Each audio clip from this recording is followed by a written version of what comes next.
Well, for more, we can cross now to our correspondent in Kiev, Gulliver Cragg. Gulliver, the US is clear that it believes Russia could mount an attack at any time, but Ukraine's president has a rather different take, doesn't he?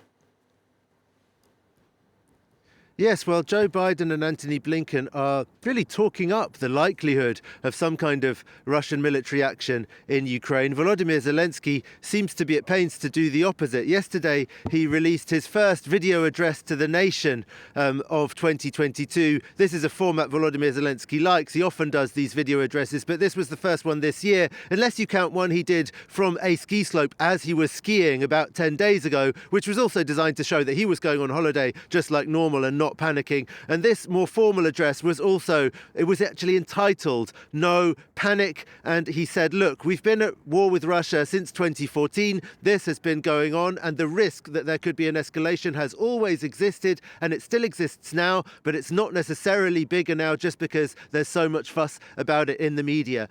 Of course, Volodymyr Zelensky was saying that Ukraine was ready, working with its Western partners and everything, but the tone was very much one of skepticism as to whether Russia really would take military action. Perhaps the reason Volodymyr Zelensky wanted to do this is because of the effect that all of this speculation is having on the Ukrainian economy and on investor confidence. We have seen the Ukrainian currency fall significantly against the dollar and the euro in recent days.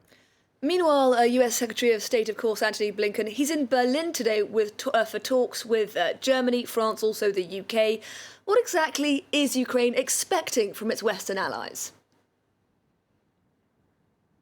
Well, there's a bit of a difference between what Ukraine officially says it's expecting and what's going on at the top level of diplomats, the presidency and everything, in which they say that they're working hand in hand with their Western allies, have confidence. The fact that Antony Blinken visited Kiev first on his trip to Europe was certainly taken as a very good sign by the Ukrainians on the official level. When you talk to ordinary Ukrainians, though, paradoxically perhaps, something that unites pro-Russian Ukrainians, who do still exist, though they're in the minority, and more pro-European-minded Ukrainians, is a certain distrust of European Union countries and the United States. Ukrainians have been disappointed in recent years by the lack of stronger action taken against Russia. They feel that there have often been big threats of major sanctions, and then the sanctions that have actually been put in place after the annexation of Crimea, or after, for example, the downing of the MH17 passenger jet over eastern Ukraine in 2014, that they haven't been enough to really deter